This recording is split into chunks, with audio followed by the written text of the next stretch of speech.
હે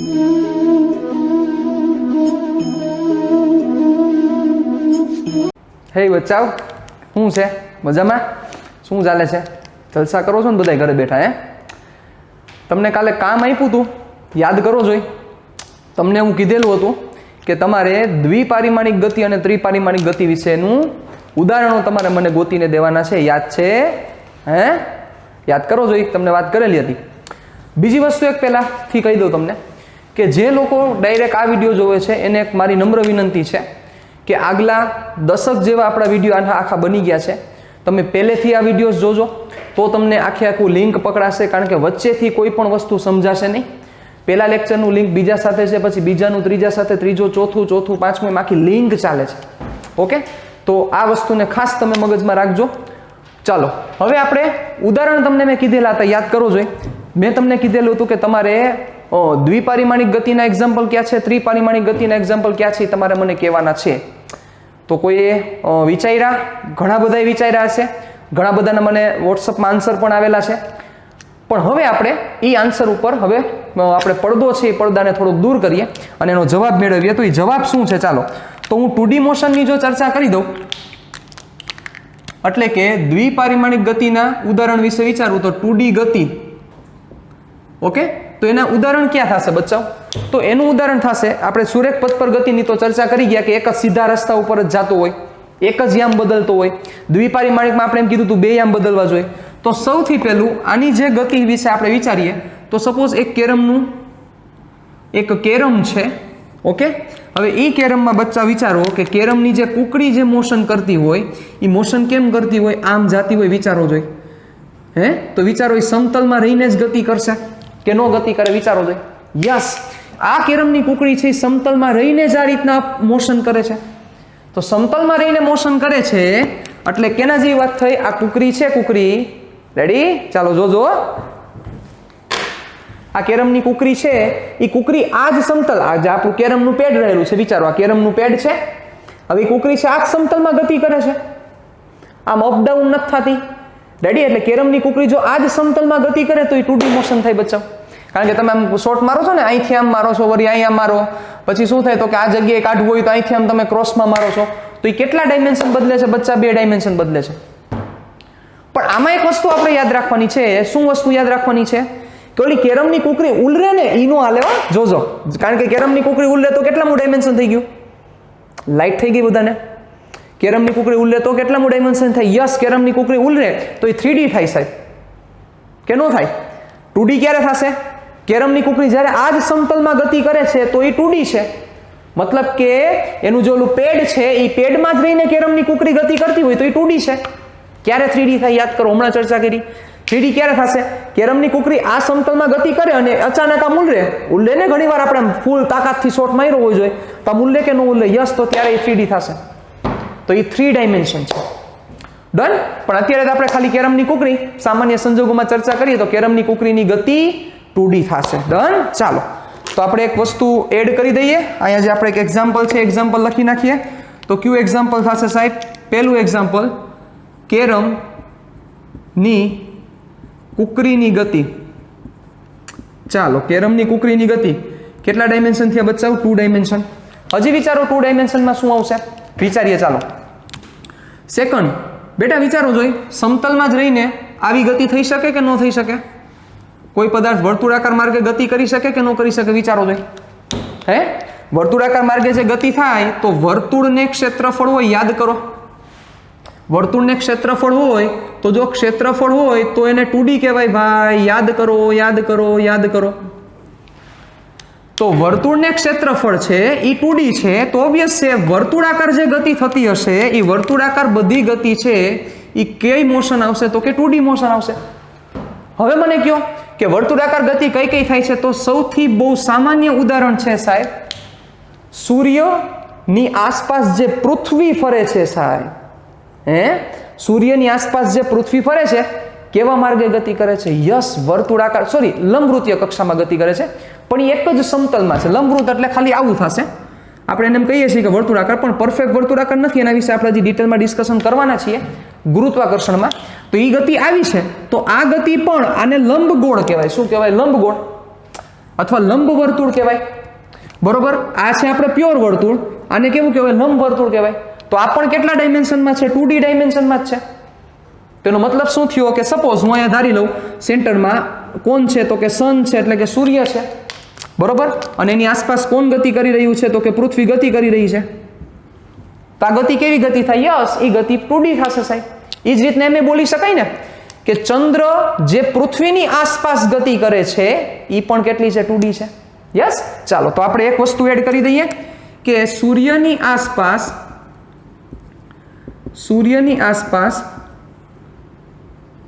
પૃથ્વીની ગતિ કેવી ગતિ છે? યસ, 2D છે. હજી એક આપણે લઈ શકીએ, દિવાલ ઉપર કોઈ નાનકડા જીવો જે મોશન કરતા હોય બચ્ચા, કેટલા ડાયમેન્શન મોશન થાય? 2 ડાયમેન્શન મોશન થાય. દિવાલ છે, દિવાલ ઉપર બે કોઈ જીવ છે, કોઈ નાના જે કીટાણુઓ છે, બરોબર, જીવજંતુઓ છે, મોશન કરતા હોય દિવાલ ઉપર, કેટલા ડાયમેન્શન મોશન થાય? યસ, 2 ડાયમેન્શન મોશન થાય. તો આ 2 ડાયમેન્શન મોશનના એક્ઝામ્પલ્સ છે. આવા હજી ઘણા બધા એક્ઝામ્પલ્સ છે. તો આ એનું અગત્યના એક્ઝામ્પલ થયા. ચાલો હજી એક લઈ લે, એક એક્ઝામ્પલ. લોલક ઘડિયાળ યાદ કરો બચ્ચાઓ. લોલક ઘડિયાળ, લોલક કઈ રીતે મોશન કરતું હોય? આ રીતે મોશન કરતું હોય સાહેબ, કે નહીં? આ રીતે લોલક આખું મોશન કરતું હોય. દેખાડું તમને અહીંયા? ચાલો દેખાડી દઉં. હવે વિચારો જોઈએ, આ લોલકની જે મોશન છે કેવી ગતિ છે બચ્ચાઓ? 2 ડાયમેન્શન મોશન છે. તો લોલકની ગતિ એટલે કે ત્રીજું એક્ઝામ્પલ આપણે એડ કરી દઈએ તો લોલકની ગતિ 2D છે. રેડી? ચાલો હવે કઈ ગતિમાં જવાનું છે? તો કે યસ, હવે આપણે જવું છે 3D માં. 3D ના એક્ઝામ્પલ, તો 3D ના એક્ઝામ્પલ તો જોતા એટલા મળશે સાહેબ. 3D ગતિ, ઓકે. ચાલો 3D ગતિ. તો 3D ગતિમાં શું આવે સાહેબ? વિચારો જોઈએ.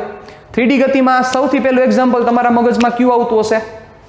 મગજ આખો 3D માં શું કીધું? તો આપણે 3 ડાયમેન્શન ફરવા જોઈએ. યાદ છે? આપણે લાસ્ટ ટોપિકમાં ચર્ચા કરી હતી, લાસ્ટ કોન્સેપ્ટમાં ચર્ચા કરેલી હતી. 3 યામ ફરવા જોઈએ. તો બચ્ચા વિચારો જોઈએ, એરોપ્લેનની ગતિ છે એ કેવી ગતિ કહેવાશે? હે, એરોપ્લેનની ગતિ છે એ કેવી ગતિ કહેવાશે? યાદ કરો, આપણે ચર્ચા કરેલી નથી, પણ હવે તમને લાઈટ થવી જોઈએ કે એરોપ્લેનની ગતિ કેવી છે.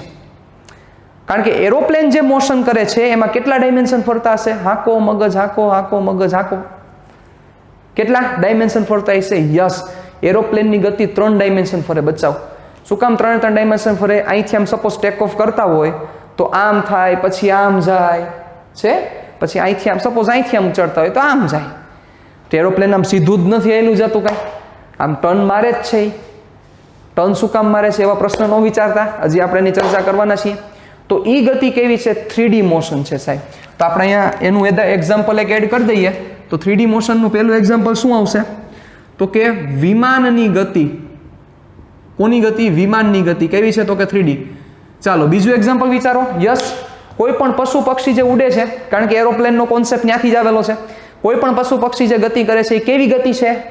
યસ, 3D મોશન છે. તો આપણી વસ્તુ પણ અહીંયા એડ કરી દઈએ.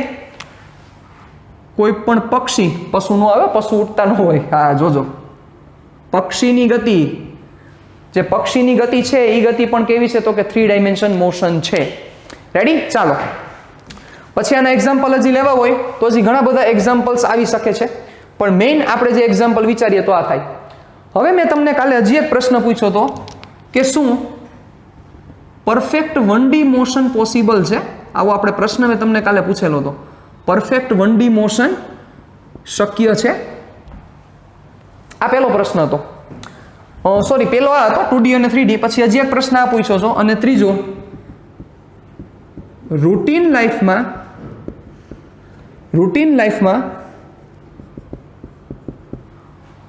કઈ મોશન જનરલી જોવા મળે છે? આપણે રૂટીન લાઈફમાં જે ચર્ચા કરીએ એમાં કઈ મોશન જોવા મળે છે? આ વિચારવાનો પ્રશ્ન. તો આ 2 પ્રશ્નો આપણી સામે હજી એક પડેલા છે. તો બચ્ચાઓ મેં તમને એવું કીધું શું કે 1D મોશન પરફેક્ટલી પોસિબલ છે? પરફેક્ટલી એટલે કે 100% એમ શક્યતા છે? વિચારો તો, કેટલાય વિચારેલું પણ હશે. જો કોઈ એક સીધો રસ્તો તમને દઈ દેવામાં આવે સાહેબ, આપણે મસ્ત એક ઉદાહરણ વિચારી બચાવ એટલે તમને પરફેક્ટલી આખી વસ્તુ ક્લિયર થશે. ચાલો, કોઈ સીધો રસ્તો દઈ દેવામાં આવે. હવે એમાં તમારા ઘર એક મસ્તીની ગાડી છે, જૂનું જાણીતું આપણું નવું મોડલ, હે, મસ્તીની ગાડી છે. હવે વિચારો બચ્ચા, આ ગાડી શું એક્ઝેક્ટ આ જ પથ ઉપર હાલશે પરફેક્ટલી?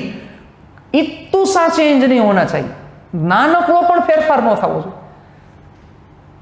मतलब आप सीधी आम एक्जेक्ट आम सीधे सीधी सीधी सीधी आईली जाए विचारो छो हाले एक्जेक्ट हाले फेर एटले थोड़ो कई फेर न थवो जोईए, कारण के थोड़ું કામ ગયું એટલે તો તૂટી થઈ ગયું. શું કામ? એક ડાયમેન્શન આ છે, હવે થોડો કામ આમ થયો, થોડો કામ આમ વિચલિત થયો તો કેટલા ડાયમેન્શન આવ્યું? બીજું ડાયમેન્શન આવી ગયું. સમજાય છે? યસ. મતલબ કે પરફેક્ટ 1D મોશન ક્યારેય પોસિબલ નથી સાહેબ, પરફેક્ટ પોસિબલ નથી. નિયર અબાઉટ કહી શકાય.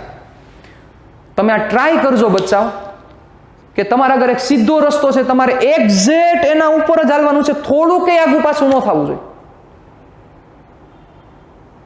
તમે સમજી ગયા કે પરફેક્ટ તો એ વસ્તુ ક્યારેય પોસિબલ થવાની નથી. Yes, you are correct. તો આ વસ્તુ આપણે ખાસ મગજમાં ક્લિયર કરીને રાખવાની છે કે પરફેક્ટ 1D મોશન શક્ય નથી. આવી જાવ હવે રૂટીન લાઈફમાં. તો રૂટીન લાઈફમાં આપણે કઈ મોશન કરીએ છીએ બચ્ચાઓ? રૂટીન લાઈફમાં આપણી કઈ મોશન થાય છે? તો જોવા જાવ બચ્ચાઓ તો રૂટીન લાઈફમાં જનરલી મોટા ભાગે આપણી જે મોશન હોય છે એ મોશન કેવી હોય છે? 3D મોશન હોય છે. જનરલી કેસમાં કેવી મોશન કરીએ છીએ? જનરલી આપણે 3D મોશન કરીએ છીએ બચ્ચાઓ. શું કામ? આનું એક નાનકડું એક્ઝામ્પલ હું તમને દઈ દઉં એટલે એના ઉપરથી તમને બધું ખબર પડી જશે. તમે કોઈ એક જગ્યા ઉપર બેઠા છો બચ્ચાઓ, હવે ત્યારે તમે ઊભા થાવ, બરોબર? ઊભા થશો એટલે ઈ ડાયમેન્શન તો ફરશે જ બેટા. વિચારો જોઈએ, એક ઈ ડાયમેન્શન તો ફરી જ ગયું. ક્યુ? તમે બેઠા હતા નીચે, ત્યાંથી તમે ઊભા થયા એટલે ઈ ડાયમેન્શન તો ફર્યું જ. હવે બચ્ચાઓ તમે હાલો એ સમતલ ઉપર જ હાલવાના છો, કારણ કે હમણાં શું ચર્ચા કરી કે પરફેક્ટ 1D મોશન થશે નહીં. એટલે એક તો તમે ઊભા થયા, એક ઈ ડાયમેન્શન ફરી ગયું, અને પછી તમે હાલો એટલે 2 ડાયમેન્શન બીજા. ક્યાં 2 ડાયમેન્શન? સમજી ગયા ને? લાઈટ થાય છે કે નથી થતી? નીચે તમે બેઠા હોય, બેઠા સીધા ઊભા થયા એટલે પેલું ડાયમેન્શન ફર્યું. અને ઓમેય વિચારો, ન્યા પણ વિચારી શકાય. હજી તમારું મગજને થોડુંક હું કષ્ટ આપી દઉં તો ન્યા પણ તમે વિચારી શકો કે તમે ઊભા થાવ તો પરફેક્ટ એ જ જગ્યાએ ઊભા નથી થતા તમે, ન્યા પણ થોડુંક તો તમારા પોઝિશનમાં વેરિએશન આવે જ છે, એટલે ડાયમેન્શન એડ થઈ જ જાય. સમજ્યા મારી વાત? અને પછી તમે હાલો છો. બીજી વસ્તુ વિચારી લ્યો. ચાલો, એટલે આ એક મોશન થઈ, રૂટીન 3D મોશન થઈ. પછી તમે જે આમ હાલો છો, આ જે પગ ઉપાડીને તમે પગ મૂકો, બચ્ચાઓ તમે આ પગ ઉપાડીને મૂકો છો તો વિચારો બેટા, પગ ઉપાડીને તમે મૂકશો તો જ્યાં તમારો આ જે પેલા પગનું ફૂટપ્રિન્ટ છે, શું એના પછી એક્ઝેક્ટ ઈ જ લાઈન ઉપર એ ફૂટપ્રિન્ટ પડશે? આ ઓબ્ઝર્વેશન લેજો. શું આ એક્ઝેક્ટ એના આજે આ પેલો પગ છે એના પછી શું એક્ઝેક્ટ આ જ જગ્યાએ પડવાનું છે? સમજદાર કોઈ ઈશારા કાફી છે. એટલે એક તો શું થયું? સપોઝ તમે વિચારી લો કે સપોઝ અહીંથી તમે પગ ઊંચો કર્યો એટલે એક તો તમે આગળ હાલો જ છો, એ એક ડાયમેન્શન થયું. પગ જેવો ઊંચો કર્યો એ બીજું ડાયમેન્શન થયું. હવે ત્રીજું ડાયમેન્શન ક્યારે ન આવે? કે જો તમે માત્ર ને માત્ર 2 ડાયમેન્શનમાં જ ખાલી ગતિ કરો તો. મતલબ આ પગ જેવો ઉપાડ્યો, સમજો, પગ જેવો ઉપાડ્યો એટલે એક ડાયમેન્શન આવી ગયું, આ ઉપાડ્યો પગ મારો, અને આ દિશામાં આગળ જાવ છો એટલે બીજું ડાયમેન્શન. હવે એક્ઝેક્ટ જો એ જ દિશામાં તમારો પગ પડે પરફેક્ટ તો 2D થાય. પણ તમને ખ્યાલ છે કે પરફેક્ટ એ દિશામાં પડવાનું નથી, થોડુંક તો આગું પાછું થાય જ. એટલે હવે સમજી ગયા કેટલા ડાયમેન્શન એડ થઈ ગયા? એક તો આ 1D હતો જ, કારણ કે એ દિશામાં આગળ તો જાવ જ છો. એક આ પગ ઉપાડ્યો, હવે એક્ઝેક્ટ એ દિશામાં નથી જતા, થોડાક વેરિએશન થયા તો મગજ આખો તો બચાવ આ પગ ઉપાડ્યો એટલે એક ડાયમેન્શન, આ દિશામાં આગળ વધો છો એ બીજું ડાયમેન્શન, અને થોડાક આગા પાછા થયા એટલે ત્રીજું. ભાઈ આવી ગયું યાદ? કેટલા ડાયમેન્શન થયા? 3 ડાયમેન્શન. યસ, એનો મતલબ કે રૂટીન લાઈફમાં મોટા ભાગે કઈ ગતિ જોવા મળે છે? That is the 3D motion. પાંદા, વચકા, લોચા, લબાચા નથી ને કાંઈ? ચાલો, તો આ આખી આપણે મસ્ત ઓવરવ્યુ લીધો. પણ આપણું ચેપ્ટર જે છે એ તમે અહીંયા જોઈ શકો છો, એ આપણું ચેપ્ટર ક્યાં પૂરતું લિમિટેડ છે? યસ, આ જે ત્રીજું ચેપ્ટર છે એ સુરેખ પથ પૂરતું જ લિમિટેડ છે. મતલબ કે સુરેખ પથ પર જે ગતિ છે એની જ આપણે ચર્ચા કરવાની છે, બીજી કોઈ પણ આપણે ક્યાંય ચર્ચા કરવાની થશે નહીં. ઓકે, ક્યાંક ક્યાંક એક્ઝામ્પલમાં તમને 2D દેખાશે પણ તમે સમજી જશો કે આખી વસ્તુ આ શું કહેવા માંગે છે. વાંધા વચકા? રેડી? ડન. ચાલો હવે આપણે જે ટોપિકની ચર્ચા કરીએ એ ટોપિકનું નામ છે પથ લંબાઈ અને સ્થાનાંતર. કદાચ મને જ્યાં સુધી યાદ છે તો ધોરણ 9માં તમારે આ ટોપિક આ કોન્સેપ્ટ આવેલા હશે, પણ હવે અહીંયા થોડુંક એને સમજીએ, ફરીથી એકવાર રિવાઇઝ કરી લઈએ, બરોબર, અને એને થોડુંક ડિટેલિંગમાં આપણે જઈએ. ચાલો, તો તમે તમારી બુકમાં જો નોંધતા હોય તો તમે આ બધી વસ્તુ નોંધી શકો છો. હવે જે અહીંયા હું લખું છું, લાસ્ટ લેક્ચરમાં જે વસ્તુ લખેલી હતી 1D 2D 3D એ બધું બચાવ વ્યવસ્થિત રીતે બુકમાં નોટ કરવાનું છે. ઓકે, ચાલો હવે આપણે ચર્ચા કરીએ આગળ પથ લંબાઈ. બહુ સિમ્પલ બધા ટોપિક છે, પણ એવી જ જમાવટ છે સાહેબ, કારણ કે ત્રીજું અને ચોથું ચેપ્ટર આપણા કોર ચેપ્ટર છે, એના ઉપર આખું ફિઝિક્સ રમત રમશે. રેડી? એટલે ખાસ આ વસ્તુને આપણે ધ્યાન બારે જવું જોઈએ નહીં. બસ આટલું મારું કહેવાનું છે. ચાલો, તો આજે આપણે ચર્ચા કરી લઈએ નાનકડી પથ લંબાઈ.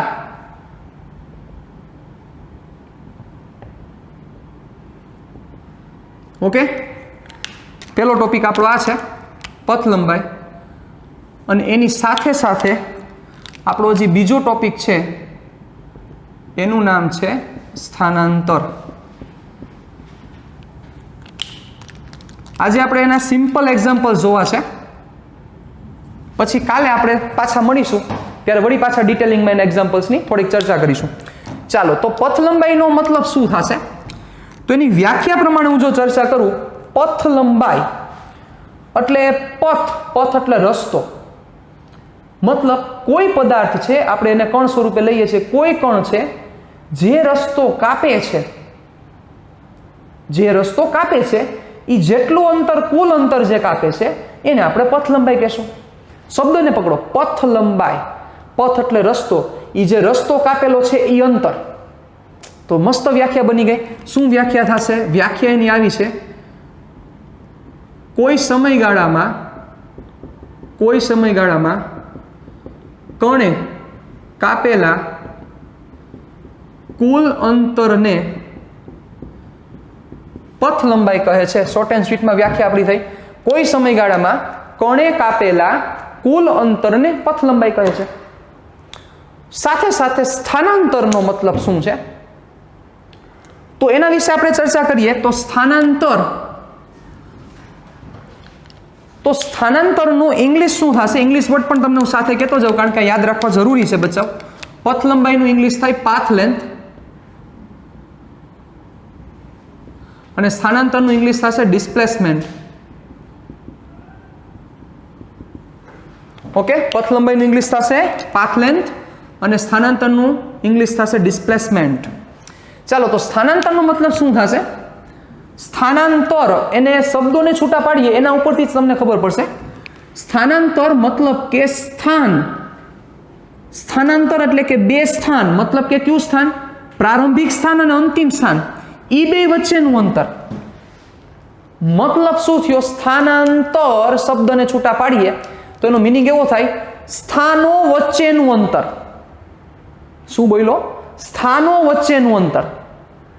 મતલબ કેના જેવી વાત થઈ? સમજો બરોબર, આખી વસ્તુ તમે સમજી ગયા છો, પણ તેમ છતાં હું થોડોક ડિટેલિંગમાં જાઉં છું જેનાથી તમને વધારે ખ્યાલ આવે. સપોઝ તમે ગતિની શરૂઆત આ જગ્યાએથી કરેલી છે, એ પોઈન્ટેથી ગતિ કરતા સપોઝ તમે આ બી પોઈન્ટ ઉપર આવ્યા, તો ગતિ તમે કઈ રીતે કરેલી છે? સપોઝ આ રીતે કરેલી છે ગતિ.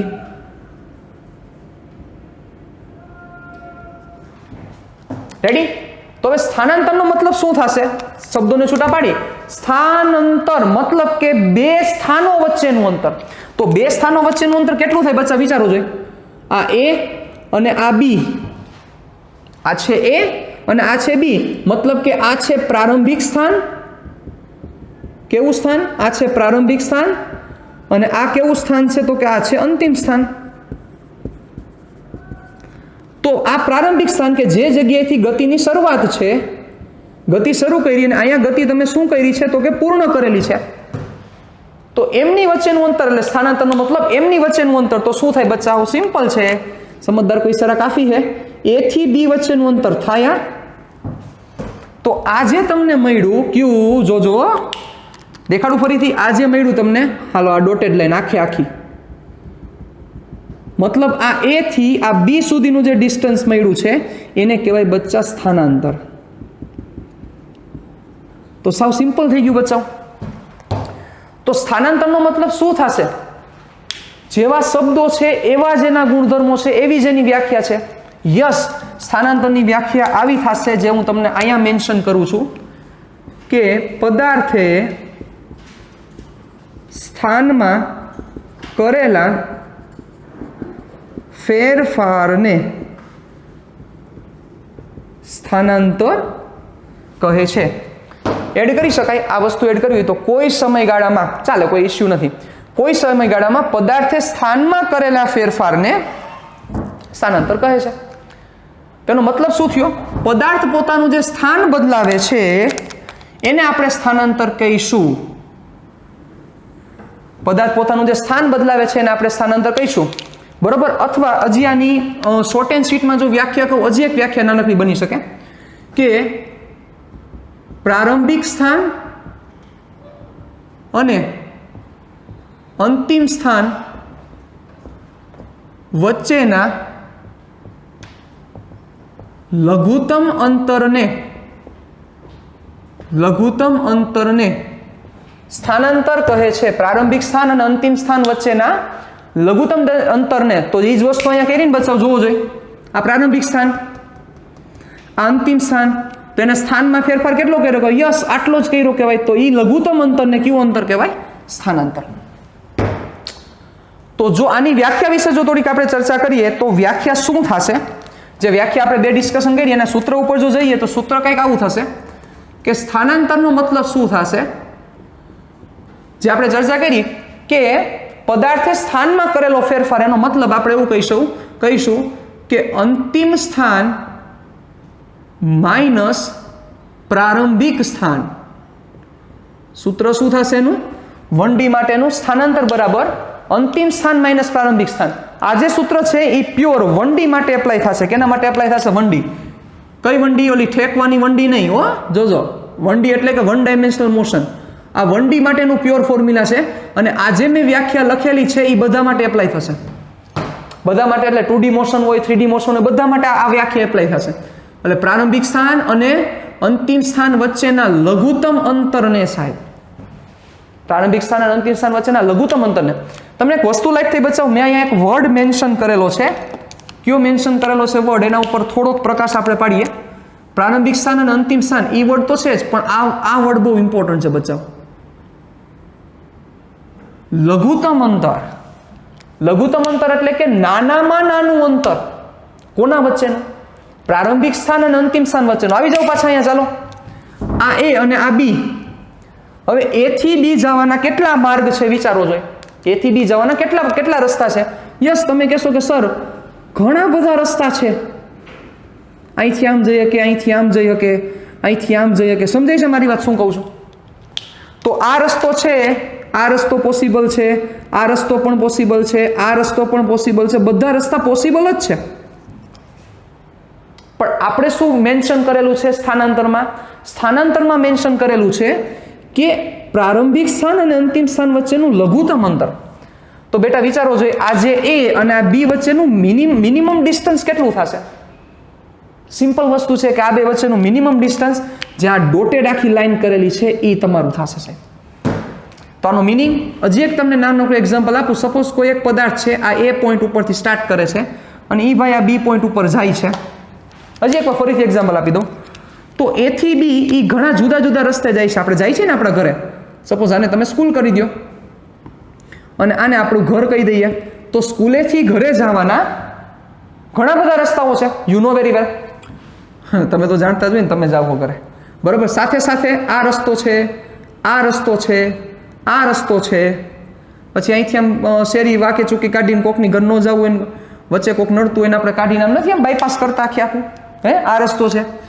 પણ આ બધુંય છે એમાંથી એકેય આ સ્થાનાંતર નથી બચાવ। સ્થાનાંતર કયું થશે? તો કે યસ, પ્રારંભિક સ્થાન કે જે આ છે, આ પ્રારંભિક સ્થાન છે તમારું, અંતિમ સ્થાન કે જે આ સ્થાન છે, એ પ્રારંભિક સ્થાન અને અંતિમ સ્થાન વચ્ચેનું લઘુત્તમ અંતર બચાવ। તો આ એ અને આ બી એમની વચ્ચેનું લઘુત્તમ અંતર કેટલું થશે બેટા? યસ. તો આ જે મેં બ્લેક લાઈન આખી દેખાડેલી છે એ તમારું શું થયું? તો કે સ્થાનાંતર. શું થયું તમારું? સ્થાનાંતર. ડન? વાંધા વચકા પ્રોબ્લેમ? તો હવે પથ લંબાઈ અને સ્થાનાંતર આપણે આ જ કેસમાં સમજી લઈએ તો શું થશે? અને એક્ઝામ્પલ્સ છે, એક્ઝામ્પલ્સ પણ આપણે કરશું નેક્સ્ટ સેશનમાં. એક્ઝામ્પલ આપણે કરવાના છે, પણ અત્યારે પથ લંબાઈ અને સ્થાનાંતરને આમાં જ થોડુંક સમજી લઈએ તો શું વસ્તુ થશે? ચાલો તો પેલા બે વ્યાખ્યા વચ્ચેનો થોડોક ફેરફાર સમજો. ઓલી વ્યાખ્યા એવું કહે છે બચ્ચાઓ કે કોઈ સમયગાળામાં કણે કાપેલું કુલ અંતર, મતલબ કે કોઈ સમયગાળો લ્યો, એ સમયગાળામાં કણ કેટલું અંતર કાપે છે? યસ. હાલો, અને આ શું કહે છે? તો કે least distance. Least distance English word લખું છું સાથે સાથે. લીસ્ટ ડિસ્ટન્સ, લિસ્ટનો મતલબ થશે લઘુત્તમ, નાનામાં નાનું. તો શું થશે વિચારો. સપોઝ ચાલો સમજો બરોબર, ઓલું એમ કહે છે કે કાપેલું કુલ અંતર અને આ એમ કહે છે કે લઘુત્તમ અંતર. કોના વચ્ચેનું? પ્રારંભિક સ્થાન અને અંતિમ સ્થાન વચ્ચેનું લઘુત્તમ અંતર. ને આ એમ કહે છે કાપેલું કુલ અંતર. ચાલો તો કણ છે એ ક્યાંથી શરૂઆત કરે છે? સપોઝ એ કણ છે એ એ પ્લેસ ઉપરથી સ્ટાર્ટ કરે છે. મતલબ કે તમે સ્કૂલેથી ઘરે જવા માટે આ રસ્તો પસંદ કરો છો બચ્ચો. રેડી? એટલે આ રસ્તો તમે પસંદ કર્યો અને ઘરે પહોંચ્યા. તો વિચારો બચ્ચાઓ તમારું કાપેલું અંતર કયું થશે? તો કે અહીંથી તમે આટલું ગયા, પહેલા એ અંતર લ્યો, પછી આટલું અંતર લ્યો, પછી આટલું અંતર લ્યો, પછી આટલું અંતર લ્યો, પછી આટલું અંતર લ્યો. આ બધા અંતર લેતા જાઓ. આ બધું અંતર કયું કહેવાય બચ્ચાઓ? યસ, આ કાપેલું અંતર કહેવાય કે નો કહેવાય? વિચારો જોઈએ. ઓબ્વિયસ છે ને, કાપેલું અંતર આ બધું કહેવાશે. લાઈટ થઈ, આ બધું તમે કાપેલું અંતર. કાપેલું કુલ અંતર મતલબ કે જેટલું તમે અંતર કાપો છો એ બધું અંતર તમારે અહીંયા લેવાનું છે. તમને થાય કે સર ઈ કોણ દેખાડશે? ઈ દેખાડે બચ્ચાઓ તમારો મીટર કાંટો. કયો મીટર કાંટો? તો આપણો ન હોય, ગાડીનો મીટર કાંટો. આ જગ્યાએ તમે રીડિંગ લઈ લ્યો એટલે સપોઝ આ જગ્યાએ તમે તમારા મીટરમાં જોઈ લ્યો બરોબર. આ જગ્યાએ સપોઝ એમ દેખાડે છે કે 900 કિલોમીટર ગાડી આવેલી છે. હે, સમજો બરોબર. અને તમે અહીંથી આ રસ્તે આવતા જ્યારે બી ઉપર પહોંચો છો ત્યારે તમે જોવો છો કે 905 કિલોમીટર રીડિંગ દેખાડે છે. તો બેટા તમે અંતર કેટલું કાપ્યું કહેવાય? યસ, તમે અંતર કાપ્યું. કોઈ હતું 900, ગાડી આ રસ્તે હાંકતા અહીંયા પહોંચ્યા તો 905 થયા. સમજો સાહેબ. હવે વિચારજો, અહીંથી તમે જુદો રસ્તો લ્યો છો. કયો રસ્તો? ચાલો એને હું એક જુદી માર્કરથી રિપ્રેઝન્ટ કરું છું. આ રસ્તો. ચાલો હવે આ રસ્તો લ્યો છો બચ્ચાઓ, તો ઓબ્વિયસ છે આમાં જે રીડિંગ આવશે એ રીડિંગ પણ 5 કિલોમીટર નહીં આવે, કારણ કે આ જે રેડ વાળામાં છે એ 5 કિલોમીટર આવ્યું તમારું. તો આ જે ગ્રીન વાળામાં છે 5 કિલોમીટર, એનાથી થોડુંક વધારે આવશે, એટલે સપોઝ 6 કિલોમીટર આવ્યું. તો બચ્ચા આ તમારું પથ લંબાઈ છે. પથ લંબાઈ એટલે તમે કાપેલું અંતર. પણ સ્થાનાંતર શું થયું વિચારો જોઈએ. આ એ થી બી ગયા તો લોજિક આખો જોઈ. તમે સ્કૂલેથી ઘરે આ રસ્તે જાઓ કે સ્કૂલેથી ઘરે આ રસ્તે જાઓ કે સ્કૂલેથી ઘરે આ રસ્તે જાઓ, આ રસ્તે જાઓ, આ રસ્તે જાઓ. 5 રસ્તા, 5 નહીં ટોટલ 6 રસ્તા મેં તમારી સામે મૂકેલા છે. તો સ્કૂલેથી ઘરે જવાના તમારા 6 રસ્તા છે બચ્ચાઓ. 6 રસ્તામાં તમારી પથ લંબાઈ ડિફરન્ટ હશે. વિચારો, હોય કે ન હોય? અહીંયા 5 કિલોમીટર આવી, અહીંયા 6 કિલોમીટર આવી, અહીંયા કંઈક સપોઝ 3 કિલોમીટર આવે છે, અહીંયા કંઈક 4 કિલોમીટર આવે છે અને અહીંયા કંઈક 7 કિલોમીટર આવે છે. મતલબ કે પથ લંબાઈ જુદી આવે છે અને પથ લંબાઈ ડિપેન્ડ કરશે તમે કયો રસ્તો લ્યો છો સાહેબ, કારણ કે કાપેલું કુલ અંતર, જેટલું અંતર તમારી ગાડી હાલે એ બધું તમારે લેવાનું છે. પણ વિચારો આ 6 કેસમાં, પહેલો, બીજો, ત્રીજો, ચોથો, પાંચમો, છઠ્ઠો, બચ્ચા 6 કેસમાં સ્થાનાંતર કેટલું થયું? હે, આ 6 કેસમાં સ્થાનાંતર કેટલું થયું? યસ, સ્થાનાંતર ખાલી આટલું જ થયું. હતા અહીંયા, પહોંચ્યા અહીંયા. એ જુદા ગમે તેટલા રસ્તા, અનંત રસ્તા બની શકે, લઈ શકાય ને. અહીંયા કોઈ એમ કે સાહેબ મારે પહેલા અહીંથી ગોંડલ જવું છે, ગોંડલ થઈને પાછું મારે ઘરે જવું છે. કોઈ એમ કે મારે ગોંડલ નહીં, મારે આ બધું ધોરાજી જવું છે, ધોરાજી થઈને મારે પાછું આવવું છે. કોઈ એમ કે મારે પડદરી જવું છે, પડદરી થઈને મારે પાછું ઘરે જવું છે. તો સ્થાનાંતર કેટલું થયું બચ્ચા? બધા કેસમાં રસ્તા બદલશે તમારા. સમજો સાહેબ, રસ્તા બદલશે એમ તમારી પથ લંબાઈ બદલશે, કારણ કે રસ્તા બદલશે એ પ્રમાણે ડિસ્ટન્સ આખું ચેન્જ થશે. પણ ડિસ્પ્લેસમેન્ટ કેના ઉપર જોવાય છે સાહેબ? ડિસ્પ્લેસમેન્ટ ખાલી તમારું પ્રારંભિક સ્થાન અને અંતિમ સ્થાન વચ્ચેનું અંતર જ જોવાય છે. મતલબ કે ઘણા બધા રસ્તા લઈ તમે ઘરે પહોંચ્યા, પણ આફ્ટર ઓલ તમે નેટ કેટલો કર્યો? તો કે નેટ શું કર્યું? તો કે સાહેબ અમે નેટ ખાલી આટલું જ કર્યું, અમે હતા સ્કૂલે અને અમે પહોંચ્યા ઘરે. ઘણા બધા ડિફરન્ટ અંતર લઈને અમે ક્યાં પહોંચ્યા? હતા સ્કૂલે, પહોંચ્યા ઘરે. તો આફ્ટર ઓલ નેટ રિઝલ્ટ કેટલું છે? તો કે નેટ રિઝલ્ટ તો આટલું જ છે, ભલે ને રસ્તા ડિફરન્ટ ગમે તેટલા લીધા. મતલબ પાથ લેન તમારી ડિફરન્ટ ઘણી બધી હશે, પણ નેટ રિઝલ્ટ તો આટલું જ છે ખાલી. તો હવે સમજી ગયા કે એક સ્થાન અને બીજા સ્થાન વચ્ચે ઘણી બધી પાથ લેન્થ પોસિબલ છે, કારણ કે પથ કઈ રીતે નક્કી કરશો બચ્ચાઓ એના ઉપર આધાર રાખશે. પણ જો એ બે સ્થાન તમે ફિક્સ કરી દીધા હોય કે જે આપણે અહીંયા કરેલા છે, તો બચ્ચાઓ એ બે વચ્ચેનું ડિસ્પ્લેસમેન્ટ ખાલી કેટલું થશે? તો કે એ બે વચ્ચેનું લઘુત્તમ અંતર જ થશે. ડન. હવે તમે આ બે વ્યાખ્યાને મગજમાં ક્લિયર કરીને રાખો, મસ્ત રીતે રેડી કરીને રાખો, અને સાથે સાથે એ પણ વિચારો કે બચાવો આ બંને એટલે કે પથ લંબાઈ અને સ્થાનાંતરનું આપણી લાઈફમાં મહત્વ છે. કારણ કે આફ્ટર ઓલ આપણે શું કરીએ છીએ? ભણીએ છીએ, યાદ રાખવાનું છે, આ બધી વસ્તુ સમજવાની છે, પણ ફિઝિક્સને તમે તમારી લાઈફ સાથે પણ કનેક્ટ કરો સાહેબ. લાઈફમાંનું ઘણું ઇમ્પોર્ટન્સ છે, ઘણી બધી વસ્તુ અહીંયા ઇમ્પોર્ટન્ટ છે સાહેબ. તેને લાઈફ સાથે પણ તમે કનેક્ટ કરો અને વિચારો, થોડુંક મગજને કષ્ટ આપો, થોડુંક આ સમય નવરા બેઠા છો તો થોડુંક સારું રીડિંગ કરો. અને હું જે ટોપિક ઉપર ડિસ્કશન કરું છું એ ટોપિક ઉપર થોડાક ઊંડા ઉતરો, તમારા મગજને થોડુંક કષ્ટ આપો, મગજને વિચારતું કરી મૂકી દો સાહેબ. કારણ કે મગજની કોઈ સીમા નથી સાહેબ, સીમા આપણે બાંધેલી છે, એની સીમા કોઈ હોતી નથી સાહેબ, અને તમે ઘણી બધી વાર ફીલ પણ કરેલું છે સાહેબ. સો પ્લીઝ આ બે વસ્તુની વ્યાખ્યા બહુ શોર્ટ એન્ડ સ્વીટ છે, પણ આને લાઈફ સાથે કનેક્ટ કરવાની છે. ટૂંકમાં પથ લંબાઈ એટલે પથ ચેન્જ કરશો એમ એનું અંતર ચેન્જ થશે, અને સ્થાનાંતર એટલે પ્રારંભિક સ્થાન અને અંતિમ સ્થાન વચ્ચેનું શોર્ટેસ્ટ ડિસ્ટન્સ. આટલી વસ્તુ આપણે આ લેક્ચર પૂરતી રાખીએ છીએ. નેક્સ્ટ લેક્ચરમાં જ્યારે મળશું ત્યારે આના ઉપર ડિટેલિંગમાં ડિસ્કશન કરશું, આના થોડાક સમ ચર્ચા કરશું, મસ્ત સમ લેશું, એમાં પથ લંબાઈ અને સ્થાનાંતરનો કોન્સેપ્ટ સમજશું, અને સાથે સાથે એક વસ્તુ જે મૂળ કરશું કે આપણી લાઈફમાં આનું ડાયરેક્ટ કનેક્શન ક્યાં છે એને પણ આપણે ધ્યાનમાં લેશું. Okay, thank you very much.